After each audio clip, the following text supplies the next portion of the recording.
네, 여러분 안녕하십니까. 한국원자력안전기술원 원장 이윤철호입니다.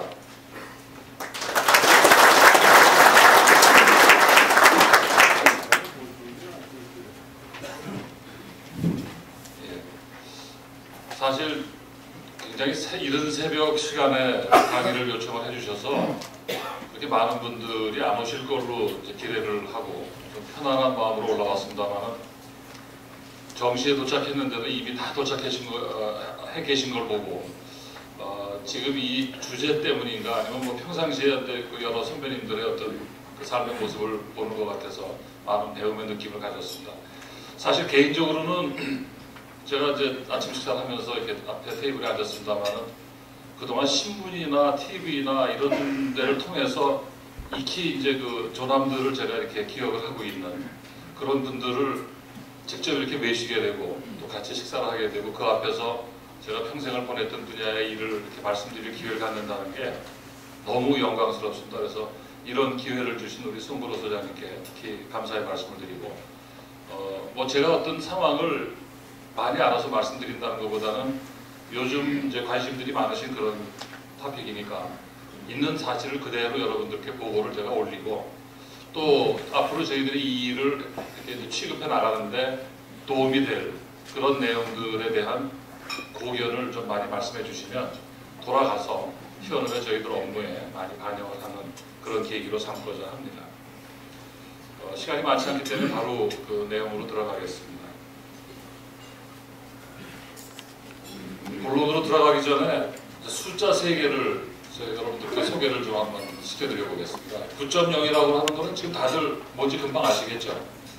네, 이번에 규모 9.0의 지진이 일본 동경 동북부 370km 지점입니다. 발생을 했는데 세계적으로는 이게 뭐 3번째, 4번째의 어떤 그 강도를 갖는 그런 지진이라고 얘기합니다. 28,000도 금방 아시겠죠? 저희가 다 애도를 해야 될 겁니다만 지금 희생자의 숫자 아직도 뭐 정확하지는 않겠습니다만 28,000명의 희생자를 이번에 냈다고 얘기를 하고요. 그 밑에 있는 숫자는 잘 읽으시겠습니까? 잘 안 읽어지시죠? 예. 이게 저 330조입니다. 이제 돈을 우리나라 돈으로 환산을 해놨는데 이번에 추사랑 피해액이라고 합니다. 그러니까 아시겠습니다만 우리나라 1년 예산이 지금 260조 정도 되는데 1년 예산을 넘어가는 일본의 1년 예산이 1,400억 원 정도라고 합니다. 그러니까 일본이 경제 대국이라고 하지만 1년 예산의 4분의 1 이상 가는 그런 피해를 이제 이번에 본 거고요. 아마도 이거는 뭐 눈덩이처럼 더 불어날 겁니다. 그렇기 때문에 이 자연재해라는 것이 얼마나 우리 인간들한테 그 엄청난 그 재해를 가져올 수 있나라는 아주 큰 교훈을 주는 사건이었다고 생각합니다. 뭐 발표 내용은 하나하나 말씀 올리면서 소개를 해가도록 하겠습니다. 자, 맨 먼저 지진, 쓰나미, 그리고 그 이후에 이 후쿠시마 원전에 어떤 일이 있었는지 한번 잠깐 보여드리겠습니다.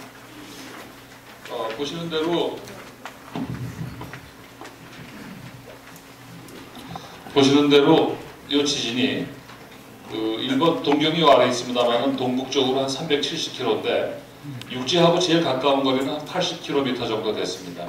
바로 그 자리에 오나가와 원전이라는 원전이 있었는데 그 원전은 피해를 입지 않고 지금 정상적으로 잘 관리가 되고 있는 상태고요. 거기서 한 160km 정도 떨어진 그러니까 동북부니까 뭐 반대 방향으로 해서 후쿠시마 그 원전이 있는데 여기가 지금 피해를 본 상태입니다. 좀 끔찍한 사진 먼저 보여드려서 그렇습니다만은 후쿠시마 원전의 1호기, 2호기, 3호기, 4호기 5호기, 6호기가 이쪽에 이렇게 있습니다만은 여기 1발전소인데 1발전소의 그 피해가 상부 구조물 1호기, 3호기가 다 날아갔고요. 4호기는 이제 화재로 또 상부 구조가 많이 손상이 됐고 2호기는 겉은 멀쩡한 것 같은데 이 하부에 경남용기라는 부분에 좀 큰 손상이 간 걸로 이렇게 지금 파악을 하고 있습니다. 이렇게 생겼습니다. 이것이 상당히 그 초기의 모델입니다. 70년대인데 초반에 이렇게 건설이 된 그 BWR에서는 마크 1이라는 이제 그런 그 G가 개발한 건데 사실은 그 설계하고 시공 당시부터 설계 안전성에 좀 문제가 있지 않느냐 이런 그 문제들도 좀 제기가 됐던 그런 원전입니다. 그래서 이 그림으로 보시면 이 안에 빨간 부분이 원자로입니다. 그래서 그 안에 해결료가 들어가 있는 거고요. 그 주변으로 약간 좀 이렇게 원뿔처럼 생겼습니다만은 이런 모양이죠. 이런 모양으로 생긴 게 경남용기. 그리고 밖에 이 외부의 일반 건물을 이제 원자로 건물이라고 이렇게 부르는데 이런 모습으로 이렇게 되어 있습니다. 그 아까 이 앞에 건물에 이 상부 부분입니다. 이 부분이 지금 터져 나간 그림을 앞에서 보셨는데 사실 거기는 이런 콘크리트 구조로 어떤 내부의 압력이나 폭발을 견디게 설계된 게 아니고 이 강제 프레임에 스틸 사이딩 같은 거를 붙여놨기 때문에 사실 그런 저항력은 없는, 폭발이 든다면 다 날아가는 그런 구조입니다. 그리고 이 밑에가 이제 원자로가 들어있는 그런 부분입니다. 이 피해 상태를 보면 이렇습니다. 지금 1호기하고 3호기는 이 위에 앞에서 보여드린 그런 그 상부 구조물이 지금 다 수소 폭발로 인해서 다 날아가는 그런 상태고요. 2호기는 요 위는 멀쩡한데 요 밑에 경납 건물의 그 압력 경계가 되는 그 토러스라는 부분인데 요 부분이 손상이 돼서 글루 압력도 세고 방사성 물질도 좀 새나가고 하는 그런 지금 상태고요. 4호기는 원자로 자체는 멀쩡합니다. 멀쩡한데 요 위에가 이제 우리 뭐 수영하는 풀 같은 데입니다. 수조인데 그 수조에 요 원자로 안에서 다 연소시키고 난 사용 해결료라고 합니다. 뭐 신문에는 폐연료라고 났습니다만은 의미상으로는 마찬가지겠습니다. 근데 그 폐연료를 이로 이제 옮겨서 보관을 하는, 그 다음에 또 아니면 여기에 이제 유지 보수를 할 때는 이 안에 있는 연료를 잠시 옮겨 놓는 그런 역할을 하는 수조인데, 물론 이 안에는 많은 그 소위 쉬운 말로 폐연료라는 것이 들어있는데 여기가 좀 이제 그 손상을 많이 받았습니다. 그래서 이제 이 부분이 지금 문제가 돼 있어서 1, 2, 3, 4, 5기가 각각 간략하게 어떤 상태에 있느냐 하는 걸 한번 좀 보여드리겠습니다. 사고 이후에 이 원전 주변, 그 다음에 일본 전역에 방사선 준위가 굉장히 중요하겠죠.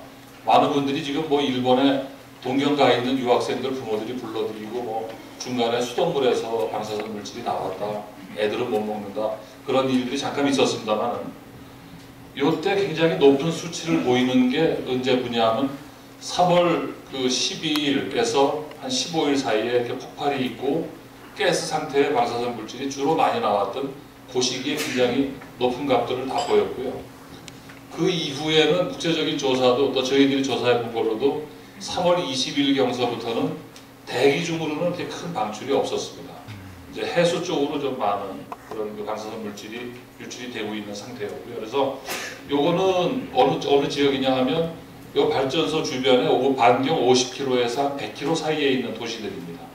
좀 다른 데보다는 아직 높지만 전체적으로 이렇게 방사 전략이 지금 안정이 돼가고 있는 그런 상태고요.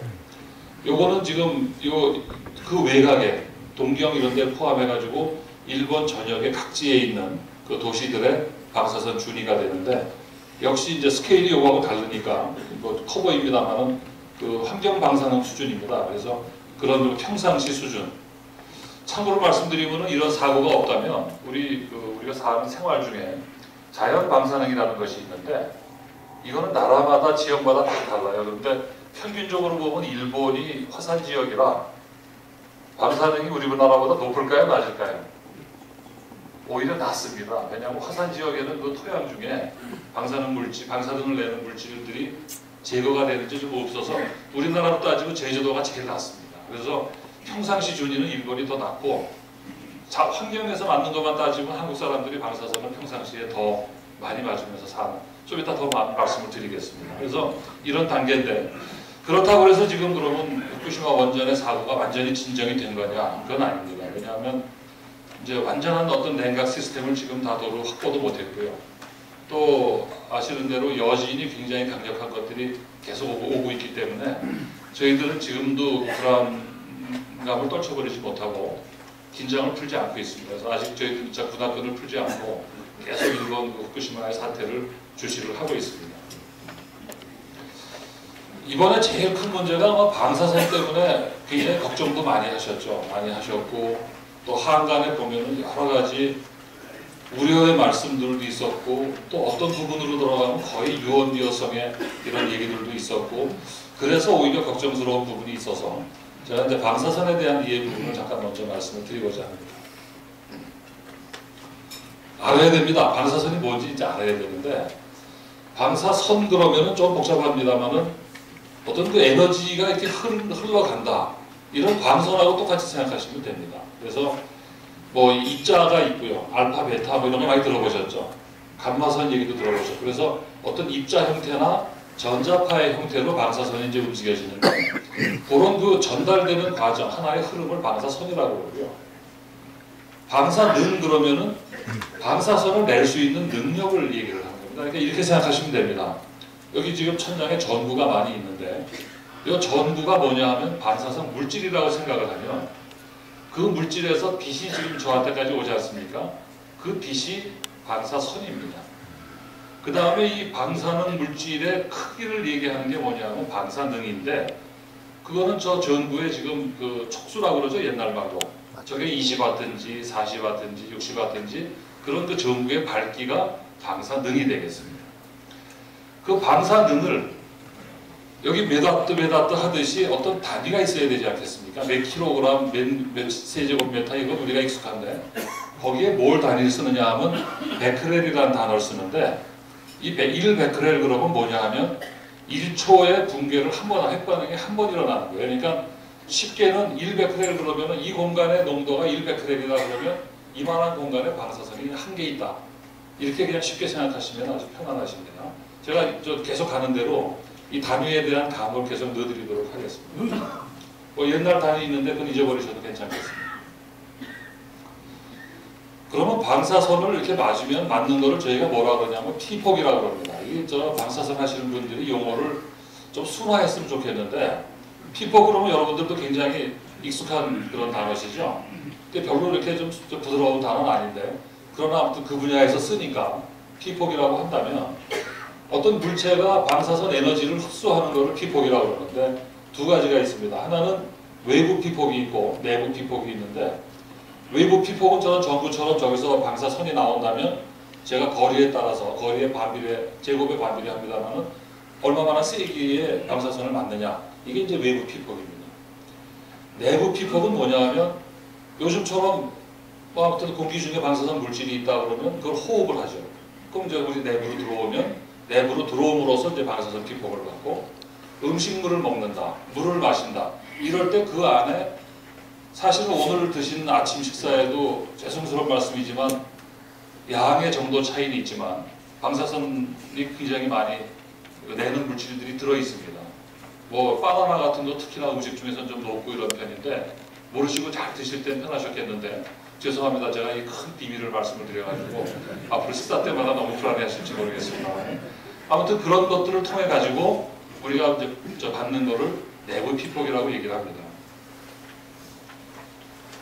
외부 피폭이라는 건 뭐처럼 생각하시냐면 카메라 찍는 것처럼 생각하시면 돼요. 노출 시간 오래 두면 진하게 나오지 않습니까? 그것처럼 여기도 일정한 선량률에 대해서 노출 시간이 얼마나 맞았느냐, 물론 또 여기에 거리도 들어갑니다. 얼마나 거리에서 맞았느냐, 이거에 따라 가지고 방사 선량이 결정이 되고요. 중요한 거는 이 내부 피폭입니다. 이건 계산하는데 굉장히 좀 복잡해요. 요즘 제가 계속 매일 발표를 하고 있습니다만, 공기 중에, 대기 중에 방사선 요드가 얼마, 또 뭐 세슘이 얼마, 이런 거 발표하는 거 기억나시죠? 이거는 지금 어떻게 환산을 하는 거냐면, 공기 중에 지금 농도가 얼마다, 이렇게 이 말씀을 드리면, 그 농도의 공기 속에서 1년 내내, 똑같은 농도의 공기 속에서 1년 내내 내가 숨을 쉴 때 얼마나 받느냐, 이렇게 따지는 겁니다. 그러니까 나타낼 방법이 없으니까 환산하는 하나의 원칙을 그렇게 서로 세운 거예요. 그래서 1년 동안 내가 호흡하는 양이고요. 수중에 이제 빗물에 무슨 어떤 농도가 있다 그러면 빗물을 직접 마시는 사람은 없지만, 그 농도의 빗물을 1년 내내 마시는데 얼마를 마시냐? 표준 양이 사람이 평균적으로 하루에 2리터를 마신답니다. 그래서 하루에 괴로우시겠지만 2리터씩 매일 한 잔씩 드시는 걸 가정하고, 그럴 때 얼마만한 방사선 영향을 받느냐 따지는 거고요. 음식물은 음식마다 다릅니다.